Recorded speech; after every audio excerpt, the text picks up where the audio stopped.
Hey guys, here's a super quick look that I created. I'm starting off with some primer and then going in with my Maybelline Super Safe Foundation.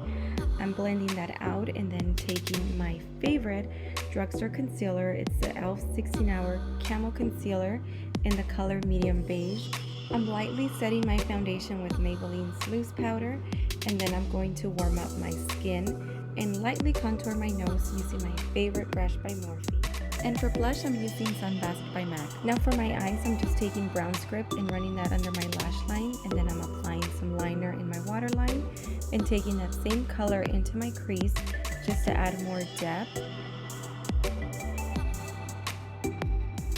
I'm also adding a lighter shade to my lid just as a satin finish, and I'm adding some mascara, and of course we're doing lashes just to make this soft natural look more glamorous. And then lastly, for my lips, I'm just going to take a mauve shade lip pencil and I'm going to line them and add a lip balm for a more natural look. And then I'm going to highlight my cheekbones, the bridge, and the tip of my nose. And that is all, guys. I hope you guys enjoyed this look. Thanks for watching, and don't forget to subscribe.